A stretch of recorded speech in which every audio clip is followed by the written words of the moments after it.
Mondays with Mark Allen. Welcome back, everybody. Today I want to talk about gravel. You know what I'm talking about. Gravel riding, gravel racing. It's such an amazing opportunity for people. And let me explain why. When you're trying to get ready for any kind of sporting event, one of the things that is good to do is to sort of broaden your base of overall fitness. So for example, if you're a cyclist, if you are a triathlete, obviously you're both going to be needing to get fit on a bike.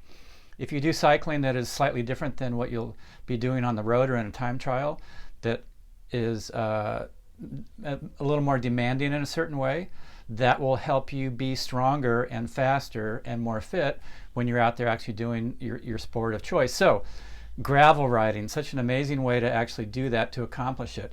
And here's a couple reasons. It's different than mountain biking. Mountain biking clearly develops your skills at bike handling. You're on single track, you're going up and down, you're really having to focus and concentrate on handling the bike. It's harder to regulate your heart rate though. You're really high and then it's really low. That's kind of my experience. And you can crash kind of easy. That's this guy right here. On the roads, when you're riding your bike, obviously you have to concentrate a lot on the traffic. If you're on a stationary trainer, great focus, great concentration, but it's not real world. When you're out there on gravel, you have an extra load on your legs that you just normally don't have when you're on a smoother surface, as you know. You do get to work a little bit on your handling, which is great. But one of the main things is that not only do you get more physical strength out of it, but you can also kind of dial in that focus because there's less focus. There's no traffic, first of all, so you don't have to worry about that.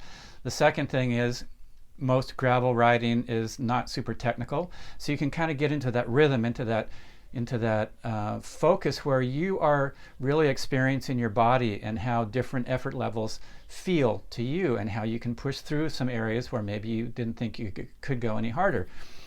I didn't have this opportunity when I was racing. I wish I did, and there's one reason. Let me tell you why. In 1990, I did an off-road mountain bike race and an off-road triathlon in Chile and then on Easter Island. It was kind of a combo trip. It was the mountain bike race was a several stage race. It was all on mountain bikes, but it was all on gravel. There was nothing technical about it. So for 3 days, we were in that rhythm where you were going really hard, didn't have to worry about traffic. We're really getting a load on the legs, but I could dial in that focus. You know, it was just dialing in that steady focus that you need to stay on task when you're out there in a race. That really helped me. And then doing the triathlon off-road on Easter Island, very cool by the way, that really helped me to put that together also in a triathlon. That year, later in the year, 1990, I won the Ironman by the biggest margin ever that I had in my entire career. I beat Scott Tinley by about 9.5 minutes. Was it just from those particular races? No, but certainly they added to it. So you've got the opportunity now. There's USA Triathlon just announced a series of gravel races that are a lot of varying distances, more or less around Olympic distance events. And if you have the opportunity, check them out, do them. It will totally enhance your strength and ability to cycle when you're out there actually doing a time trial in a triathlon. If you are a cyclist in a road race, having that extra strength in your legs that you get from gravel riding. Check it out. It's also a great excuse to get a new bike. Mondays with Mark Allen. We'll see you next week.